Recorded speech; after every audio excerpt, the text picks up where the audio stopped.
How do Leon Gurvitch, Alexander Roslavets, Moish or Marc Chagall, and David Shimanovich, four men all originally from Belarus.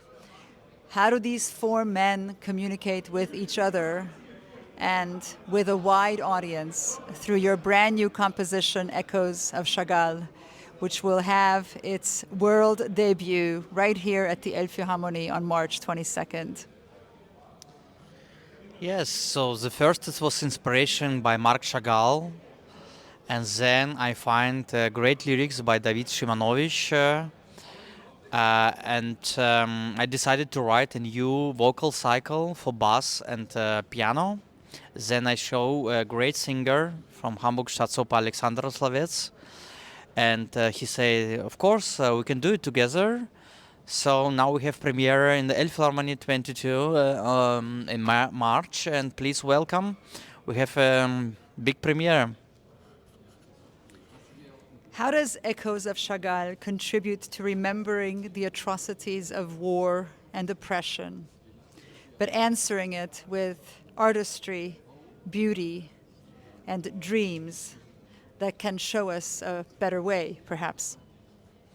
So first of all, it's very dramatic work. It's everything what people still remember from the Second World War, and in our time, it's very actual what happened in the world.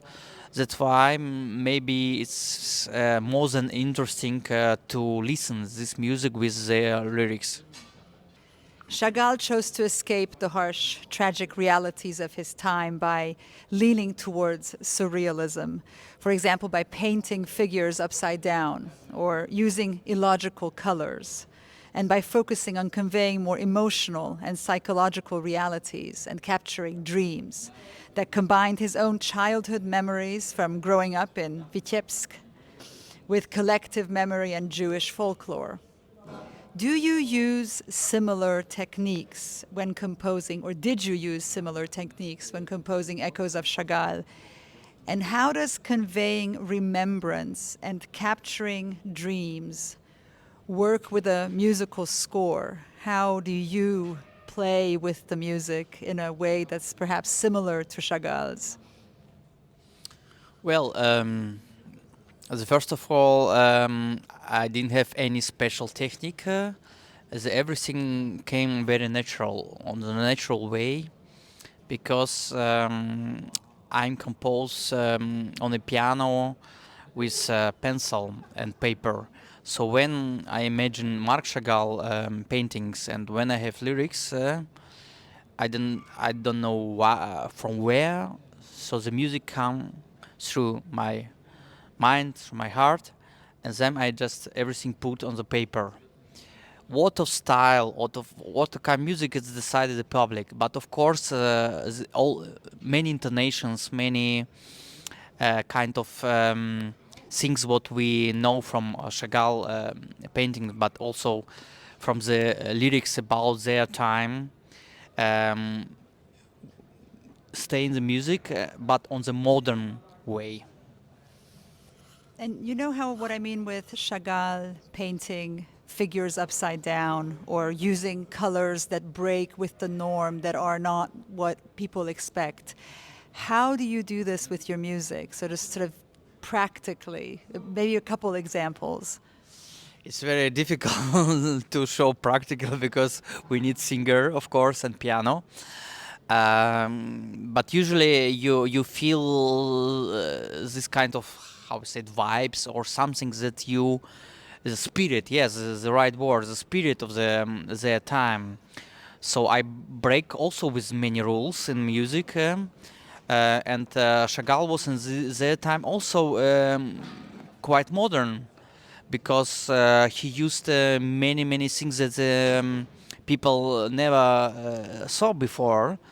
And from my side as composer and experience, of course, from my life in Belarus and now in Germany, and both culture and the tragedy of Jewish people, and also the big dreams of the people.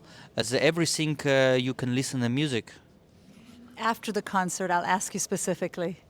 Okay? Yes. Okay. Yes, please.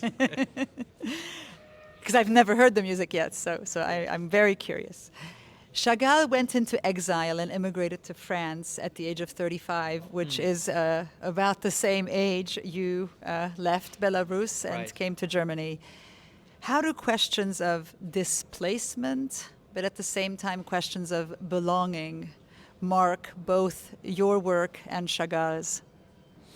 Yes, so you can see many parallels with his life, and I start also my life from zero when I was 22, when I came to Germany, and this kind of experience of immigrant to be in a new country, new culture, um, also had many influences in my music. I don't know, but it's in many artists have the same kind of way and destiny. They born in one place and they move to another, and everything now we are like a cosmopolites. We living in the world and just share everything what we have in our life. That's beautiful. We'll do a separate interview just on that, because it's true that artists in general, whether we're talking about opera singers, ballet dancers, musicians, painters, we have this, if you know my research, third culture kid identity, where Yes. we are influenced by so many different cultures, and it's really interesting to see how we combine the many cultures that influence us. Yeah. Anything to add? Yes, I think the best things what happened in our time that we can move from one country to another. We exchange with artists, with ballet, with music, with cinema, with paintings, and then our time in internet it's easy. So the communication and exchange and sharing is the most beautiful things what we have in as artists.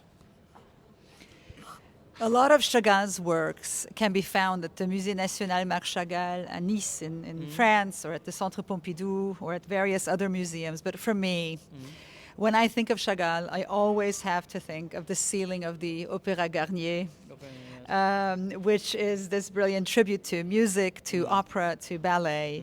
And it has these color-coded areas. It depicts Bizet's Carmen, Verdi's La Traviata, Beethoven's Fidelio, Ravel, Stravinsky, scenes from ballet like Tchaikovsky's Swan Lake, along with Parisian architecture like the Eiffel Tower. It brings together so many elements of his work. And Chagall was 77 years old when he realized this amazing project. You have composed echoes of Chagall in your early 40s? Such it. 30s? Yes. 30s, excuse me, in your, but not early 30s, late 30s. Oh, you've composed it earlier. Yes. Okay. Why was it never? We'll It's answer. very- yes, Why because- wasn't it never played before? But my Yes. question is: so you composed echoes of Chagall in your early 30s. Yes. How do you think Chagall will accompany you into the next decades of your life? So, two questions: how is Chagall going to influence the rest of your career? And if you composed echoes of Chagall in your 30s, why has it never been played yet? Because I still look like a cities. That's why. Now, I have several works, but it need a lot of time to perform for the first time. Sometimes it's different things what happened. You have to find the right performer. And venue and organizers, and sometimes I don't feel any push and pressure to perform some works. You need to find somebody, and actually what I say, so for many of my works I go so deep, so I wait of right time. And of course, if you want to perform something, you want to find somebody who can do on the best way. So now I'm really happy to find Alexander Roslavets, and he will perform these vocal cycles as a premiere. But I don't think that's readily known to a general public that it takes about. I'm sorry, I have to 15. Okay, Yeah, so 15 that gives years. away your No age now. secret. But that it takes such a long time to put a production together. Yeah. I have to say it wasn't clear to me either that long. It's 5 sometimes years, seven, 6, yeah. sometimes yes. Yeah, 15 years, and sometimes I compose very quick, and they perform on the next month or next year. So, but it's maybe it's more the accepts or I don't know why. I mean, I have some works that really I compose by heart. It was not a commission work. And I just want to compose exactly these lyrics to put on it, and it's okay. I'm fine.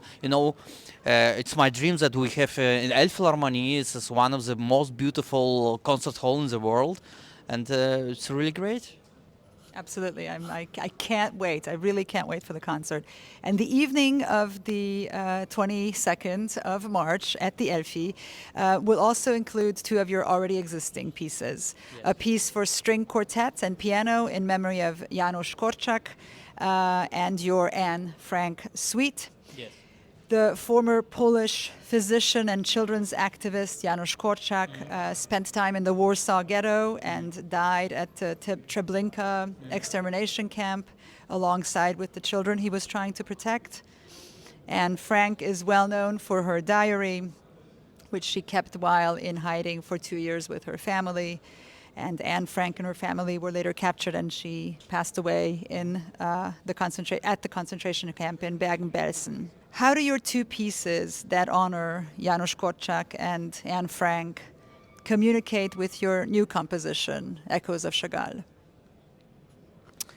You know, I'm when I prepare a project or concert, I'm think a lot of time and spend a lot of time of the what is the main theme of the concert should be, like big line, how I can communicate and combine all my works. And in this particular concert, we have special occasions, Erinnerung, remembers on Holocaust, on times that they lost more than 6 million Jews, and many also people there not alive. And from my side as composer, I just put several works that's dedicated to great persons, as Anna Frank and Janusz Korczak. And other pieces I will play also, but I think the people understand much more through the personal history of somebody that they know. For example, Anne Frank, all people know about her, and I compose this work, and I play many times around the world, and the people crying, and and it's very important to through the music to give this feeling what the people have in in life. And Janusz Korczak also. Actually, it's my old piece, but I play also sometimes, and it's very deep and very moving piece. I'm going to push just for one more second. How do dreams? I think that, for Echoes of Chagall, you're combining poetry, you're combining an operatic voice, music, and history. And I think sometimes music brings the emotion to something that we cannot understand, something that we can't put words to, something that is either too wonderful or too atrocious. And of course, you also included Chagall, who is known for his dreamlike paintings. How do you think dreams, is being away from reality, how do you think that helps us as human beings? And what part does that play in your music in general? I suppose dreaming is a very important part of our life. For example, I suppose also from Chagall, he dreamed in his life through his painting about his early years in Belarus. So you can see in the pictures, of course, we captures, and in the music is the same. You listen the intonation and style or something that bring you to the dreams from their time. Thank you, Leon Gurvitch. We are all looking forward to your concert, pleasure. Echoes of Chagall, right here at the Elbphilharmonie on March 22nd, and to hearing Alexander Roslavets and all the other musicians featured. Thank Thank you. you. Thank you.